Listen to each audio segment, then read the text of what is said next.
Hello. Hi. Are my eyes puffy? No, my eyes are bloodshot. I saw that. Are they really? Yeah, my eyes are always bloodshot. Allergies? Who knows? Maybe. Stress? No. Yeah, I just my dad, my grandpa, we all have sensitive eyes. Do you Probably like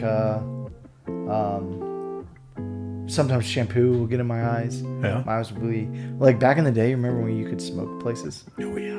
We would go to the bowling alley. I My miss eyes those would be days, bloodshot for like 3 days. Like I just have really sensitive eyes. You know when I would play in lounges or bars or whatever, those are the worst. Yeah. I mean, there's Yeah. It's like smoke filled. I was watching Seinfeld last night, and you know how at the very beginning they used to do like the comedy. He would do like a little short clip, and you could see the smoke. Isn't that crazy how much culture changed? I know. It was everywhere. I know. I mean, you used to go to restaurants and it was smoking or non-smoking. You know, like that was Yeah, it was smoking or less smoking. right. Non-smoking. Smoking or second. Chili's, remember Chili's? Yeah. Chili's had. You would literally be standing in the waiting area, and you would just be smoked out. Yeah. You know, because there was like a bar right there. It's crazy we ate there. You know. Right. Now, like if there's someone smoking while I'm trying to eat, it's like get that garbage away from me. Upset. Yeah. What was I watching? Oh, I was watching a movie with Sarah. She's not a movie person, but we just needed something to watch, and so I put on a movie, and in there it's chain smoking, and it's so weird. Mm-hmm. Yeah, we should go back. Yeah, that's a good thing to bring back. No, probably not. No. Yeah, I guess not. I don't know. It never took with me smoking.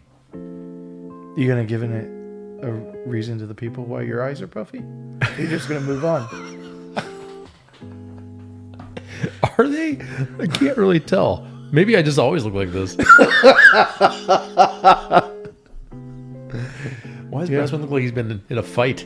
Yeah. Always. Yeah. Yeah. No, I don't even know. I don't even know how it happened. Yeah. Sitting here, you walked in. It's sort of that just get counseling effect you have on people. Yeah. You know where pour out your heart. You know who really gets it bad is Brady. Yeah. I don't know why. Yeah, people just walk up and just people. Me, I do that to him. Yeah. That time you walked into his office, you're like, "What is happening?" I do remember that. I walked in. I was like, and he's just sitting there, like looking at you, like, "Help! Get this guy out of here!" Yeah. Yeah. No, I was just pouring out your soul. That's right, just like that. No, I was sad about kind of missing my dad this week. I don't know. And isn't that? I mean, there isn't necessarily a trigger. You know, like it just hits you in waves. Yeah. Yeah. Just like, oh, I'm sad. You know? Yeah. But I'm better than I was 5 minutes ago. Yeah. This is going to be a lot. It's weird. Like for me, sometimes I'll drive by the cemetery where Jackson is. Mm-hmm. And, you know, I'm not, if I'm not in a hurry or something, I'll just pull in.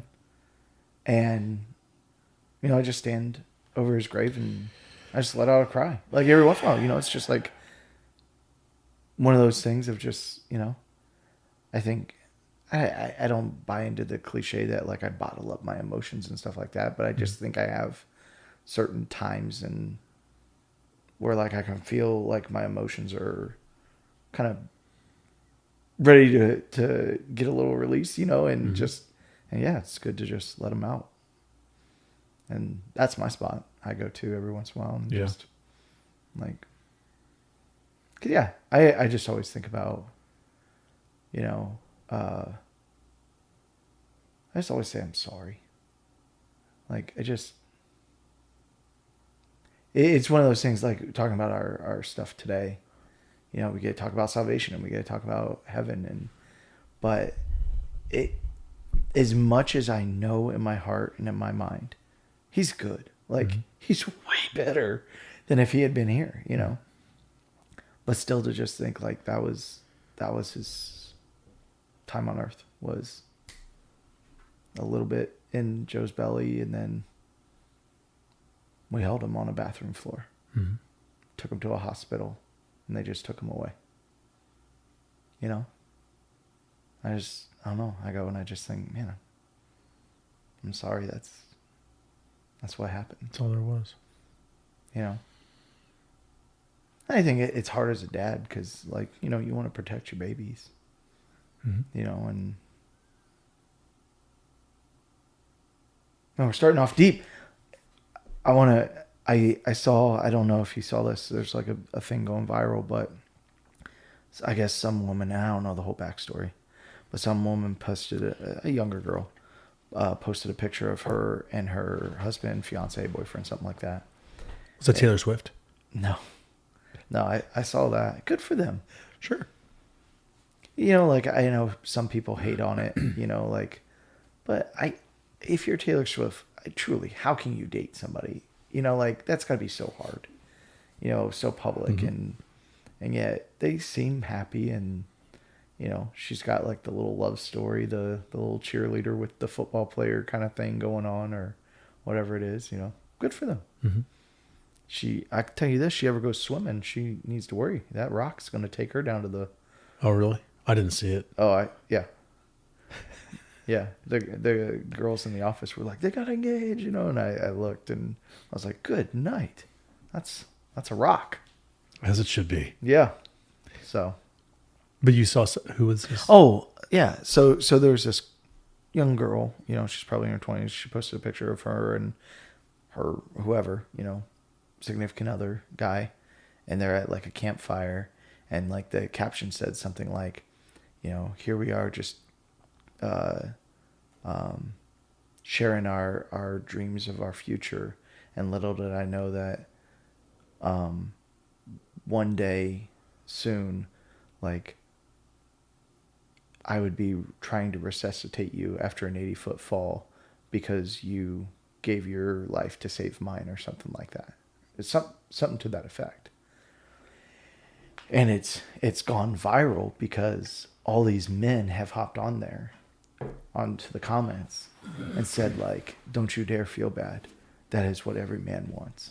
Like, every man wants to go out like that, like, to protect the woman they love, to, like, you know, like, don't carry that guilt of, like, he died protecting you. And now, like, all these women are posting on and are like, you know, this is the type of manhood that just, you know, like, that we need to get back to celebrating. Mm-hmm. And, like, you know, and I was reading, like, it was like someone that picked like the top 25 comments out of it, you know, to just talk about, like, we need a surge of manhood. And we've seen this change in the last, you know, 3 or 4 years, in young men in their 20s, mm-hmm. really shifting into this stronger, conservative, more, you know, it's okay to be a man kind of thing, a proper man, not you know, not the manhood that gets, you know, picked apart, but like that. And you know, and I was reading some of the comments in it, and it's just like, absolutely. Like, if I would much rather go out, you know, like, you know, the phrase, you know, like, go out with your boots on, go out with on your shield, you know, come back on your shield, or come back with your shield or on it. You know, mm-hmm. That's what the Spartans used to say. You know, the warriors in Greece, you know, the wives, as they would kiss them goodbye, would say, come back with your shield or on it, you know. And there's just something about that. Like, yeah. And like one of the guys wrote, like, he would do that over and over again. Like, he would do that again for you. Like, you know, like, just that encouragement of, it's what a man does. You know, and one of the pastors I really love, Joby Martin, mm-hmm. Just preached not too long ago on, he did a whole series on Act Like Men. You know, that's what Paul says. I forget where he says it, but one of Paul's verses is, you know, act like men. And he did a series on, like, what a man does. Mm-hmm. You know, so, and he said, you know, like, in these crises, when there's an active shooter, when there's a fire, when there's a, you know, a car accident, you know, like, you know, and you see men step up and be men, you know, that the man goes down and the girl goes free. Like, that's what a man does. Mm-hmm. That's how God built us, you know, like, we will give our lives to protect. That's, you know, why we are on the front lines. That's why we, you know, And I was reading it and I was just like, yeah, like that's what it's all about. Like to give your life, and maybe you don't give your life, but to use your life to protect those you love. And yeah. Anyway, I saw that this morning and I just got off thinking, and then I went on my walk, Right. and so I got 40 minutes to just sit and think about it. And because I do think, men, like we need a battle to fight. I remember one of the most influential books I've ever read, and I read it at a really good time for me. It was like when I was a young man, coming out of high school into college, really kind of search for who I was, and like what. And oh my gosh, now I just blanked. Wild at Heart. Oh, Wild at Heart. The about like what I really took away from that is the crisis we see in manhood today is that men were built with a battle to fight, and when we're domesticated and when we're sitting in cubicles, and our battle to fight is like getting our numbers in by the end of the week, stuff like that. Like we were made for something more. And so whether it's defending your family or even just helping give some perspective to men of like, okay, these in and out day, things, these mundane things, like there is a bigger picture of what you're fighting for, the life that you're giving your kids, the direction you're giving your kids, the standing strong in the workplace, like things like that. And Joey in that series, he talked about, like, it doesn't matter where you're at. Like, okay, so you work in a cubicle. You ought to be the best worker in that place. Yeah. You ought to be the glue that holds that thing together. Mm-hmm. You ought to be like where your whole office is like, man, I'm so glad he's here. Yeah. Like everyone's got a battle to fight. Well, no matter what it is, like fight your battle, and yeah, I don't know. That's what I was thinking about. And then I show up here and you're talking about your dad, and I'm like, oh man, I love my dad too. And of course my dad, like every time I talk to him on the phone, like if I miss one call from him, mm-hmm. Like he'll call in the middle. I'm in a staff meeting, and he'll call. I'll call him back 2 hours later. First thing he says, I could be dead. You didn't pick up the phone. Wow. And I'm like, oh, but he does this stuff all the time. Oh, yeah. Like, or I'll call him and he'll be harassing me. He'll be like, well, good thing I'm still here. It's like, oh, stop. He's going to be such a feisty old man. And I know I'm going to be the same way. Oh, yeah. So, yeah.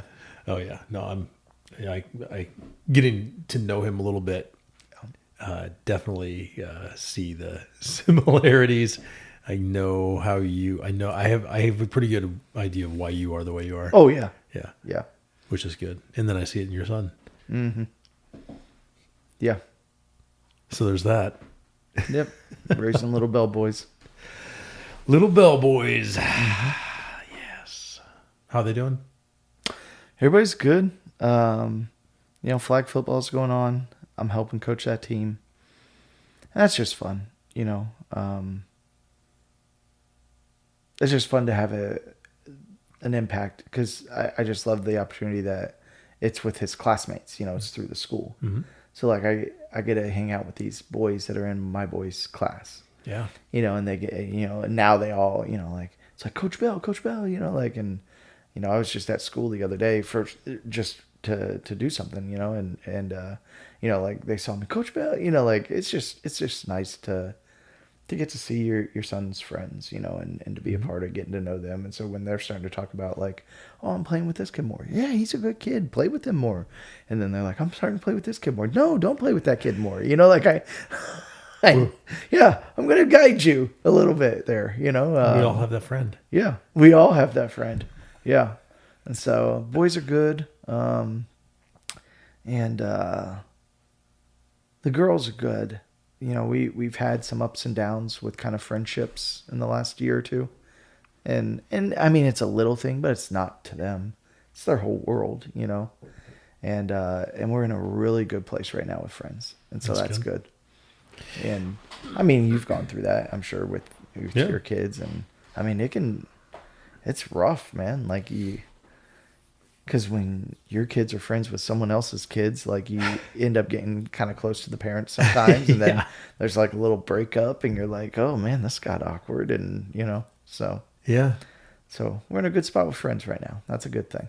It's a really good thing. I think there's, the kids will learn so much about life through the messiness of some of those relationships, coming together and falling apart. And How's Leah doing? She lost Bella. I know she's doing okay. She Yeah, finding she's a new okay. group, or is she still searching? It's just a smaller Yeah, smaller circle, yeah. for her, which is fine. But Our whole church is gonna miss Bella. She is such a sweet girl. Moved away, but yeah, yeah. she's just such a bright spot, and for sure for Leah and for other girls that age, somebody like that in your group, pretty important. Yeah, You know, she is rock solid. yeah, yeah. But she's been back already, and I'm sure that that'll happen more. Yes, she still has her grandma here, and so we'll see. How's Cam's football going? Good. He got blasted pretty good on Sunday. He got leveled. Snot bubbles, not that hard. What is that? Little Giants, where the kid gets I never saw that movie. kid gets blasted and he's blown out snot bubbles. That happened to one of the kids. Yeah, Yeah, concussed actually yeah. on the field. But That's awfully young, man. yeah. Well, and Cam he even said yesterday, he's like, maybe I should have played down. Because if you're under a certain weight, you can play either, And I said, well, maybe. But he,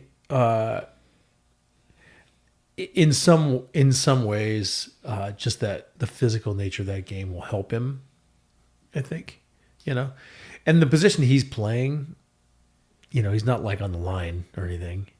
And so he can pick and choose. Let's put it that way. He can make business decisions. He can. And I've seen him make a couple. Yeah. But he got leveled pretty good. But he said, but I slowed the guy down. Then he got tackled by the rest of my team. So Yeah. There you go. I slowed him down. I've told you blasted me. my claim to fame, right? In football, I got knocked out by Ernest Graham. Oh yeah, Yeah. Who went on to be in the NFL. that's right. But he absolutely clocked me. I went to tackle him, and he mowed me over. It's I can't remember when it changed. It switched for me. I think it might have been 6th grade. And there was this tough kid on our team. Mm-hmm. Well, there were a couple things I remember about those seasons, but it was tackle football. I started playing in 4th grade. So 5th, 6th grade, there was a kid on my team named Frankie Scharf. Frankie Scharf. You got to be tough with a name like that. Right. And he was the running back. And we were just all terrified of him, because he just mow you over. And in 6th grade, we were doing that. I can't remember. Is it Oklahoma drill? Yeah. Where you lay back on your back and helmet to helmet. Yeah. And I clocked him 2 times. And the rest of the team, because you're so agile. Whoa. No, I don't know what happened that day. And then it switched for me. I'm like, oh, I can, I don't have to be the nail. I can be the hammer. Right. And yeah, I just loved it. I loved playing. We had a kid like that. His name was John Cole, and he went to FSU and he didn't even make it semester. He was not a very intelligent person, but he was a beast. And the one thing, because he was on the start, he was a starter, and he would play fullback and linebacker. He played both ways. And so on defense, I was on the scout team. And so, like, he would come through and just clean people's clocks. But, like, I remember, he clocked me a couple times, and my coach came up. He's like, son, you're one of the smarter kids out here. Like, come on. Like, I don't want you to just stand there and be a tackling dummy. Right. Like, Get low. Do something. And so I noticed he always dropped his head as he came, so he couldn't see me. And so like it was like a matador. Like he would drop his head about 3 yards out, and I would just kind of shift a little bit and like shove him past me, and like he would get so mad. And so like it was probably like 1 out of 10 times he'd get me. And I mean, when he got me, he because he had missed me like 4 or 5 times, like he would put it on me. But there were many times where I'd just take him and just throw him past me. Oh my gosh. But he was terrifying. I mean, like when he hit me, I would lay on the ground and I would literally do the slow motion of like move each. Oh, no. It was like I'm indented into the ground, and it's like I'm going to move each bone to see if anything's broken. Start with the fingers. Wiggle my toes. Right. It hurt. It was like getting hit by a truck. There's this other kid that we had. He was on another team, and his name was Bo Pon Young. He was from Cambodia. Bo Pon Young. Yeah, and he was bigger. He had like a beard, in 6th grade. Check his birth certificate. Well, right? Yeah. Because chances are it happens. Chances are he was already as big as he was ever going to be, but he was twice as big as the rest of us. Yeah. And it was different back then. They have pretty specific guideposts in place for weight limit, age, all that stuff. Not back then. Yeah. No, not back in the 80s. It was, your little crack on how 70 years old. Come on, man. Your little crack in the sermon. I corrected it 45 years ago. 30, it was 35. Okay. It wasn't 45. Yeah, that's better. But Bopon Young, man, oh boy, he played running back, of course. So he's carrying the ball, and who's going to tackle him? I mean, he was super fast, but also, like even if he wasn't fast, you didn't want to. You didn't want to be in front of him. So speaking of, I made the joke in the sermon about you jumping and Brady jumping. Yeah. And I commented on those calves. Yes, you did. And he got asked about it, and then he got shown up. Did you? No. Oh, you hadn't heard this yet? No. Oh, Mike White. Mike's got some calves? Mike was like, let's see those calves. And then he showed. There are, as Brady said afterwards, there are new calves in town. Well, and he had a couple challengers. He had a couple challengers to be like, hey, let's, what do you got? Let's see them. Craig Wolf is right up there too. Oh, Craig Wolf. Craig's got some calves on him. I haven't seen Mike's. Oh, I'll have to ask him to see. There's new calves in town. It's funny. It's funny what people will ask you. I know. I mean, in poor Brady, I actually bumped into his mother-in-law at Starbucks. Oh yeah, the other day, and she brought it up. What'd she say? She's like, well, he just hates to be asked about does. That. He hates it. But I did ask his permission ahead of time. Oh, that was good. So it was right before I went out to 8:00. I said, hey, I'm going to talk about your calves in the sermon. And he goes, why? And I said, it's going to be a funny joke. I'm just, I explained it real quick. And I said, can I say it? And he goes, okay. That was good that you asked him. I did. You just said, hey, I'm going to talk about you. Yeah. That was as much as I got. Yeah, I just said I was going to, because you don't care. I don't. No. Somebody came up to me though in between services, Tom Seelig. Yeah. And he's like, my daughter was a track star. Oh, nice. Legit. He was throwing me numbers. Yeah. I'm like, what? Yeah. Yeah. She married some Husker. Yeah. So she was like big day tomorrow. Superior athlete. What's tomorrow? The Huskers' first game. Tomorrow is Thursday. Yeah, they play at Come on now. You know me. Yeah, they play in Kansas City against Cincinnati. Right. No, that's right. Yeah, because it's during my in-laws are going. Oh, are they? Yeah. Well, because I've been teasing Shelby all week because that's her first. We if we're talking sports, we should say that. Let's keep going. Yeah. Yeah. Shelby is coaching a head coach of the Concordia girls volleyball team, and their first game's tomorrow night. And so I've been teasing her because I'm like, nobody's gonna go. Nobody's coming. It's gonna be crickets. Right. I was like, it's the opening Husker game. Yeah, at Arrowhead. Yeah. Right. I was like, everybody's gonna be watching because I think they start at 7:30 and the Huskers start at 8. Well, and we people, people love their Huskers, but they'll travel to that because that's Oh, quite yeah. an experience. Well, that's special to go to a stadium like Yeah, that. I saw them play Oklahoma State. This is many years ago, down there. And Yeah. it's just a different. Well, and Arrowhead's an iconic stadium too. Yeah, So yeah. My in-laws are going. yeah. I was like, Well, why should they take you? You don't even know when the game is. well, I would have known had they said, Yeah. "Hey, we're gonna go to Kansas City on Thursday." Yeah, they take you and you're like, come on, hit a home run. Oh, You don't even know. listen to you. Foul. It's not that I don't know. I obviously know the game. I played it. I don't have. I'm not tribal. You're not. I'm not. No. Yeah, because they're children. On the flip side, I knew that the Yeah, depth you're chart, very tribal. the depth chart for Notre Dame came out yesterday afternoon, and I knew it was coming out at 3:00, and I was on it. You're like, As soon can as the it dropped staff on meeting Twitter. please end? So Yes. that we- As soon as it dropped on Twitter, I was like, on it. and Oh, I mean, if you know the team, it was awesome.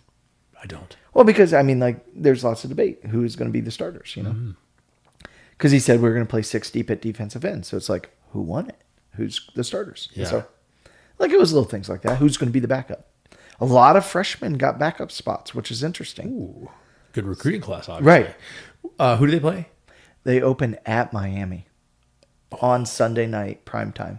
Miami of Ohio. No, Oh, and that's a stadium I got to see them last year. Yep, that's right. But they played Penn State in the Orange Bowl. But Right. yeah, so they're heading back down there. So cool. Sunday night. If you love Jesus, you'll watch Notre Dame. Because It's God's team. the correlation is It's God's team. Huh. Interesting. Yeah. It's going to be great. God gonna throw on his jersey. I think God's a Notre Dame fan. He's got a Notre Dame jersey. Yeah.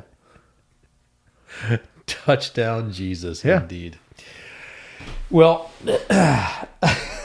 Speaking of God in heaven, yes. how do you get there? How, Let's talk about it. Salvation. yeah. So, Carried on with Romans. yeah. Romans is a great book, great theology. I tried to, we got 16 weeks and I tried to hit on like 16 different like major points of theology that come out of it. And There's so so much. Yeah, there's a ton. I mean, like I said, there's pastors that I listen to and that I like, and 2 of them have preached on Romans. One of them did a 40-week, and one of them did 40? a 40-week. Yeah. Well, yeah. And the other one did like a 36-week. That's like, okay, well, there's 16 chapters. I'm just going to do 16 weeks. But truly, just to say, like, there's a ton of stuff that you can pull out of this. But I just picked like 16 core points of theology, and like let's just talk about them as we go through. And so yeah, this week was just the theology and practice of salvation. Like, how do we understand this? How do we misconstrue what salvation is? And it was really cool this week, because I got to get into a little bit, but I mean, like, truly, Romans chapter 3 is what changed the world that we live in because of Martin Luther. I mean, Martin Luther, the impact of the Protestant Reformation on our world today cannot be understated. I mean,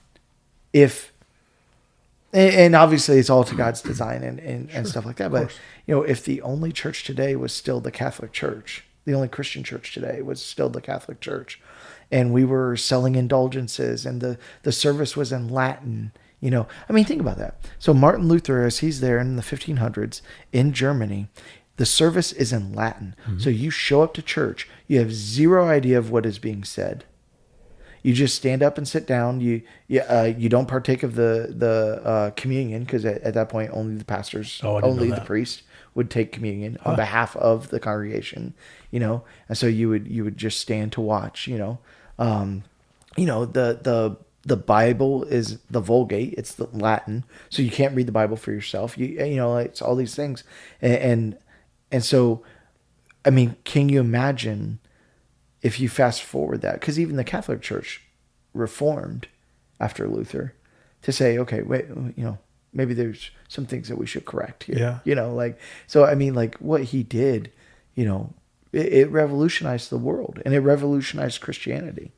And so, yeah, and it was Romans chapter 3 that was the spark of it. That he's a monk. He's spending hours and hours. He would famously say, his earth, comparing his earthly father to the heavenly Father, that I traded one unpleasable, hard father for another. That his view of God was just like fire and brimstone, an unpleasable father. That he demanded perfection. He demanded the rituals. He demanded the practices, and you never knew you were saved. You never had grace. You never had mercy. He would spend hours and hours. I mean, he would fast and eat. He was so unhealthy. He was so depressed. He would beat his flesh into submission. He would spend hours confessing sins that he didn't know he committed. Mm-hmm. But he was just like, I want to make sure that he was so fearful of a vengeful God. And then all of a sudden he reads Romans 3 and goes, wait a minute. That's not who God is. Mm. I am loved. I am forgiven. And it's not me that saves myself. It's not my practices and my rituals and it's not me. It's all him. And it's already been done. Mm. And that grace and that mercy and that redemption is afforded to me. And it changes the world. I mean, we have to remember, they were trying to kill him. He had to hide. He had to be in hiding. They had to hide him in barrels and stuff and sneak him around Germany because, the church was trying to kill him. And he gets called to the council in Wurmberg and Worms, and he says, here I stand. I can do no other. Yeah. The people deserve to read the word in their own language. Mm. They deserve to hear the service, the mass in their own language. And he nails the 95 Theses on October 31st, and it changed the world. It changed the world. And it was Romans chapter 3 that he credits. He credits it, saying, he said all of the Bible hinges on this chapter, that this is what the church rises or falls on, is the justification by faith. That it's not me that saves myself. It is, Scripture alone, faith alone. It is Jesus alone that saves me. Mm-hmm. Nothing I do. I contribute in no way. Yeah. And so a huge section. And I think sometimes, in the Lutheran Church, it can go too far, where people might step back and go, do we worship Luther or do we worship Jesus? Right. When the sermon is quoting Luther more than it's quoting Jesus, when every point of your doctrine is, well, Luther said, instead of, well, Jesus said. I mean, Luther would be furious at that. Luther never wanted a faith named Lutheran after him. Church, yeah. I mean, he wouldn't have liked that. He wouldn't like that you're quoting him. Sure. His whole premise was back to Jesus, back to the Word. But it is a little bit like,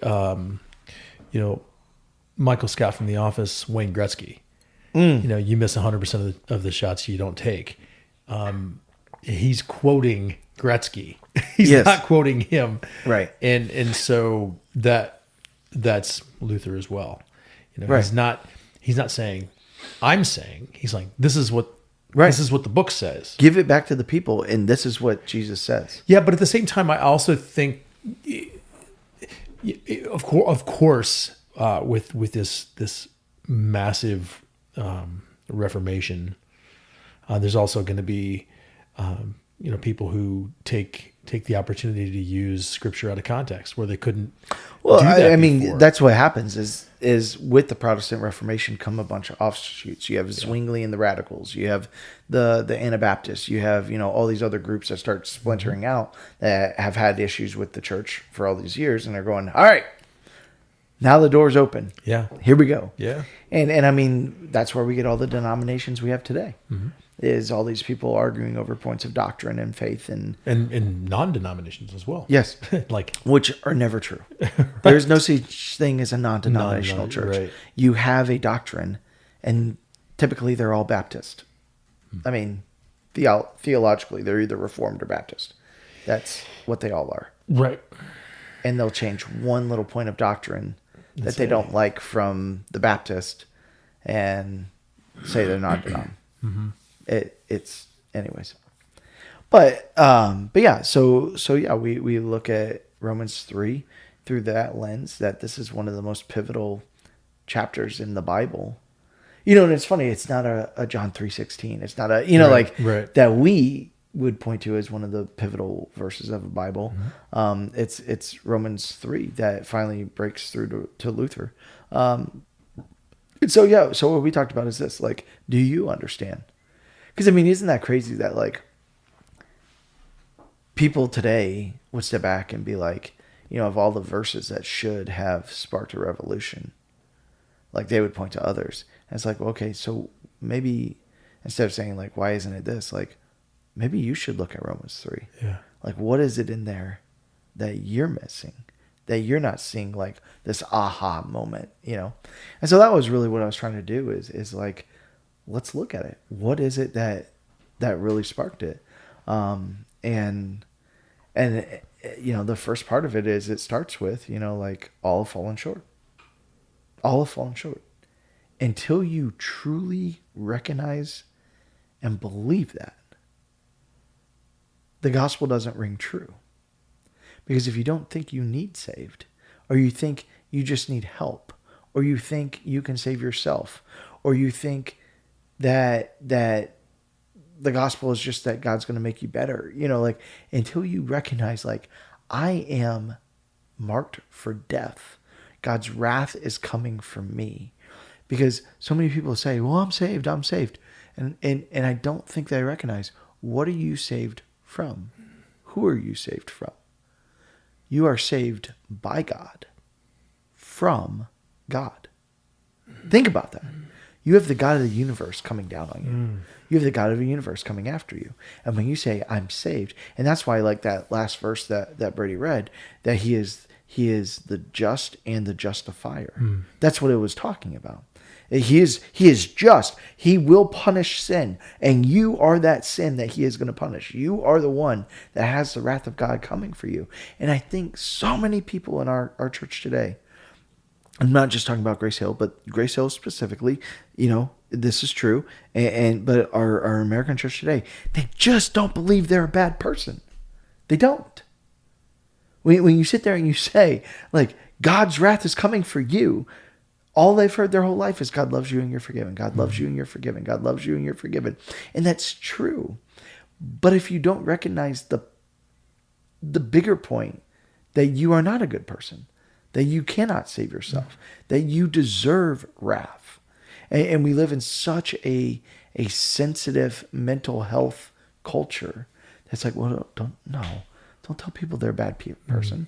Don't tell a person that they deserve hell. Don't tell people that, that no matter what they do, they're a sinner and they're broken and we need positive help. But all of that is found in you. It's like, oh, I have to find goodness in me. And what happens is that's what Luther battled. Well, I have to keep confessing. I have to keep beating myself. I have to keep starving myself until I can find that goodness in me. And when you can't, what do? Then what? And so that's the point, is when you recognize, I am a wretched sinner and I cannot save myself, then all of a sudden, man, does that gospel ring true, that I've been saved. But I have been saved by Jesus. I don't save myself. It's him. Yeah. And I think we see the difference today in the people that get it. And Jesus said it himself, when he said it's not the healthy that need a doctor, it's the sick. There's a bunch of people that don't think they need saving. that think, well, I'm a pretty good person. You know, like, what's he got to save me from? You know, like, you know, yeah, I'm forgiven, so I'm in heaven. You know, like, and we know those people. Yeah. And we there are some pretty admirable folks who we can, and anybody could point to and say that guy's a good guy. That guy, he works tirelessly. He donates his time, his treasure, his talents. He's always bringing people to church. Or he's bringing people to church all the time. Yeah. You know, it just seems like he's really outworking the rest of us in the name of Jesus. But you know, there are some examples of some of those folks where deep down inside they feel like they need to do that, like they haven't done enough. And I talked about that. There are some people that their Bible study time is out of obligation. Their church attendance is out of duty. Their service and their kindness is out of trying to earn something, you know, and be made worthy. And it's like, it doesn't matter. I mean, one of the most interesting verses, it says, apart from faith, you can do nothing that pleases God. That even your good works, if you do not believe in Jesus, if you don't have faith in Jesus, even your good works are like filthy rags. And literally the word there is like the menstrual garments that they would, your good works are like filthy rags to the Lord. And you're like, well, what is that? So if I'm not, you know, like if I don't believe that Jesus died and counted for me, and he's saying your good works don't earn anything with me because I know your bad works. I know your motivations. I know your hearts. I know your thoughts. I know your actions. I know what you've done. And one sin is guilty. One sin. One. And so he's just. He will punish sin. And we want a God that punishes sin. We want a God that has justice. Otherwise, he's not a good God. I mean, if we had a judge here in Omaha that was letting rapists go free, murderers go free, DUI drivers that kill somebody go free. And we were like, oh, what would we say? We'd be like, he's not a good judge. Yeah. There's no justice here. There needs to be justice. We understand, like, in order for him to be a good God, a righteous God, a holy God, he needs to be just. There needs to be punishment for wrongdoing. And so, like, he's just. He doles out his punishment. It's just he's also the justifier. He put his son out there to dole it out on him. And so, like, we want a just God. We just don't want a just God when it comes to us. You know, like, no, they're the bad people, God. And we play this game. And the whole point of talking about, you know, me, you, and Brady jumping is we are not convinced. I mean, like, you take the Ten Commandments. We can't keep the Ten Commandments. No. We're not even close. We can't even keep our own commandments. Like, how many times have you promised yourself, I'm not going to do this thing, and you break it? Yeah. You can't even keep your own commandments, let alone the 10 that God gives us, and let alone the 613 commands that he gives throughout the scriptures, throughout the Old Testament. That's what the Pharisees would live by, is the 613 commands that they find throughout the scriptures. Like, we can't even do any of this, and yet so what do? We play the comparison game. Well, I'm better than that guy. At least I'm better than that guy. Yeah. And we feel good about ourselves. We don't feel bad about our sin. We don't feel bad about what we've done. We feel bad about the worst things. We don't feel bad about the little things. Yeah. We don't care that, like, you were talking to your wife on the phone and she was like, did you take the trash out? And you hadn't done it yet. And you said, yeah, I did. Because in your heart, you're like, well, I'll do it before she gets home. Yeah. And we feel zero remorse for lying to her in that moment. Zero remorse. And it's like, that's what he's talking about. It's like, you lie, you cheat, you steal, you covet. You covet. You think improper thoughts. You make yourself. You lust. You do. You make things of this world your own God. You are selfish. You have anger. You have, all these things. You are inventors of evil. And he goes, and you care about the big things you do, but you care nothing about the little things. And you blow right past him. And he's going, and I am just, and I care about all of those. And you look at yourself and go, but at least I'm better than that guy. Yeah. And I think that's definitely a trap that that Bible believing, church attending people fall into. Yeah. Is that we look outside the church and go, hey, I'm here. They're not. Right. You know. Yeah, at least So I I'm showed better up than them. today. Yeah. Or They're at their kid's sports game. We're coming Yeah. here first, and then we're going there. Then we're gonna go. Look how awesome we are. Yeah, we're so much better. And than then you them. go to the game, and you're sitting there with the other parents, and you're dropping f-bombs, and you're Yeah. doing it. Oh yeah, you're really good. You're a good person. Yeah, or trying to like make much Screaming of at- yourself Right.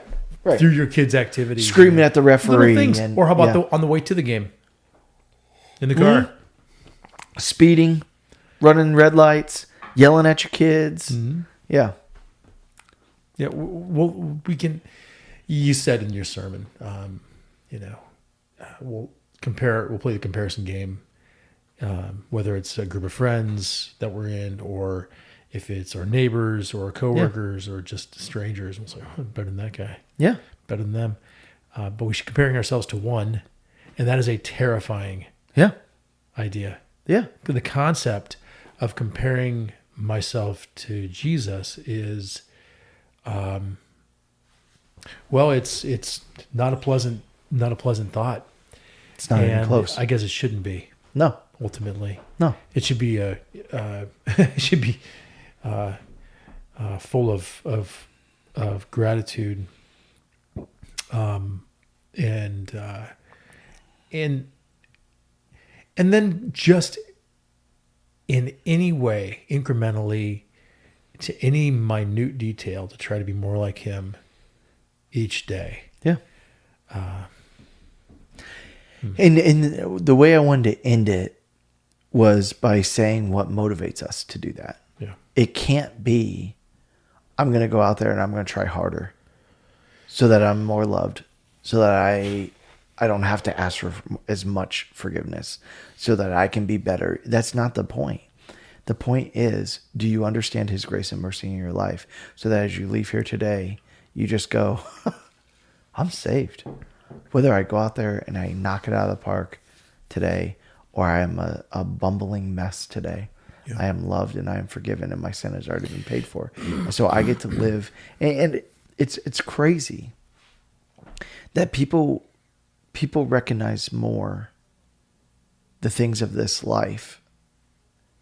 Like if you were on a sinking boat and there was only one life jacket and another guy gave you the life jacket and he drowned and died and you lived. Like people get that. They're like, man, I would live my whole life for that guy. Yeah. Like I would that he would do that for me. I would, I'd name my kids after him. I'd remember him. I'd put a picture up on my wall of him, and honor him. The soldiers that have one of their fellow brothers that gives his life to protect them and, dives on a grenade or anything. Like we think so much, and we should, of these people. You had that happen, but you don't act like it. Mm-hmm. His name is Jesus. And there are people that recognize what he's done. And there are people that believe in, and I talked about that, believe in or believe that. I believe in it. And it's a funny thing, but I think it made the point. Yeah. I believe that eating healthy is good. Does it look like I believe in it? Because there is a difference in those two things. We can give lip service to, I believe that something is true. But believing in something being true means you literally put your trust in it and you live like it's true. Do you believe in Jesus dying for you? Because if you did, I think your life would look a lot different. We mock the grandmas that have that little corny picture of Jesus up in their kitchen. Like that was such a thing in the 50s and 60s. Yeah, but I bet they believed in Jesus dying for them. I bet they treated and honored his life like someone that died for them. Do you live that way? Because that's the reality. Is every person in this earth has had their God. Not their God say, hey, you die for me. I'm God. You earned this. You die for me. No, our God came down and died for us to make our way there. When you get it, that's the good news. Yeah. And it'll change your life. It will. And will I say that every day I wake up and I get it? No. That's why I constantly have to remind myself. That's why I constantly have to be back in the Word. Even people that have heard the gospel 100 times, a sermon this week, you need to hear it again, because I think we take it for granted. I think it becomes something we've heard so much that sometimes we lose the awe of it. You know, it's kind of like your spouse. Like, you say, I love you, 100 times. And it wasn't like the first time. The first time you said, like that sometimes we know a truth. We know that, but we don't let the power and the beauty and the awe of it ring true every day. Yeah. And there are days where, like, it rings true for me, where I'm like, I the trappings of this world, or chasing after things, or the allures of, trying to make it, where I step back and go, my God died for me. I don't care. Do your worst. Let the storm come. Like, whatever. I got Jesus. My God died for me. I'm saved from the wrath of God. Like, I don't need this to prove myself. I don't need this for my own validation. And there are days that I fall prey to it. Yeah. And I'm trying to live for the approval of people, and I'm trying to live for the trappings of this world. Sure. And where be conformed by the ways of this world versus being transformed. And I like to believe I have more days. I do. I have more days. You definitely do. That are going the right direction. Sure. But still, every day to wake up and go, I'm going to live this day for the one who died for me. That's why, like, at least once a year, I watch The Passion of the Christ. I like to watch it by myself. Yeah. I don't like anyone else around, and I watch it and just spend time afterwards meditating on it, of reminding myself that was for me. I deserve that, and I was spared. Yeah, the weight of that conviction, and the shame, sure, that comes on, sure, and then that gives way to thankfulness, and transformation, true transformation. There's nobody who would follow us around all the days of our lives and say, well, we're just the same.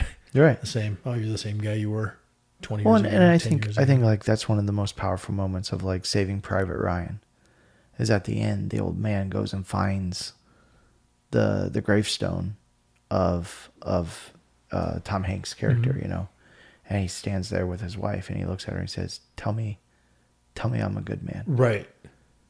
Because as Tom Hanks dies, he says, earn this. And so as an old man, he's standing there and he looks at his wife and he says, tell me I'm a good man. And she's like, what are you talking about? And then he says it again, and she can see, like, he needs to know. Yeah. Like, he's earned this. And it's a powerful moment. And I think that's the thing. Like, I'll go back to it. The soldier that has someone, has one of his brothers die for him.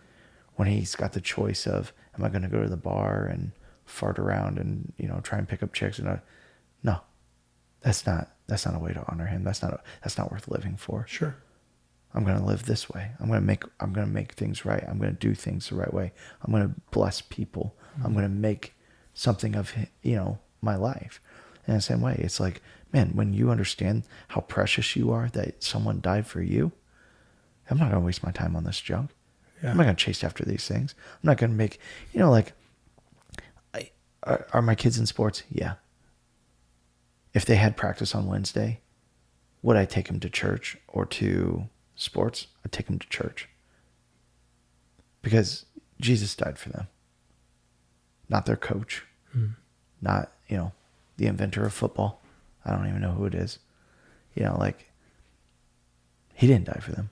Jesus did. They're going to live their lives honoring that guy. That's who they're going to live for. That's what they're going to honor. That's what's going to be most in their life. And people are like, oh, that's silly. That's, and it's like, okay. But I'm going to teach my kids, like, when it gets to Christmas time, like, I'm going to teach my kids who actually died for them. Santa didn't die for them. Like the Easter Bunny didn't die for them. Like Jesus did. I'm going to make sure that my kids know it's about Jesus, you know? I just think there's a power to, there's a reason why the good news of the gospel changed the world. It's because it's the most incredible story that's ever been told. And it's true. And you are a part of it. How many times do you hear incredible stories and it's like, oh, that happened to that person over there? Like, you are the main part of this story. It's for you. He died for you. Yeah. That's incredible. Yeah, it's a rescue story. You know, he's the hero, and we're the ones that benefit. Yeah, we're from the hero's actions. We're the ones that are rescued. Yeah, and that's what's crazy is as you hear the story, you are the character. It's amazing, and that gives way to hope. Hope, which is kind of a challenging one for me, really. Yeah, because I've in picking songs. You mean, or what do you mean? No, not even that. Just having hope. No, no. I always thought of hope in sort of like in the corporate world of, well, we hope the economy turns around, like as a people will use it as a strategy, so to speak. Well, things aren't good right now, but we hope they'll get better. But this is not that. And you posed it yesterday. Yeah. And I do struggle with hope because like we call it assurance. You know, we are assured this because of this. Yeah. We don't hope that's true. We believe it. Yeah. And so I wrestle with just I understand it, you know, like in the season of Advent, I understand hope because they're hoping that this happens, right? Come save us. Yeah. But in our world, it's what we call expectant hope. Right. Well, and I think what we're going to talk about is there's two types of hope. Okay. There's the expectant hope of what's to come. But what I'm really going to zero in on is kind of what you're talking about is what do we get to hope for in this life? Okay. Yeah. Because we are supposed to hope. Sure. And hope doesn't mean that it's going to happen. But hope is one of the most powerful things in this world. If you have no hope, if you lose hope. Yeah. I mean, hope is what has driven the world forward.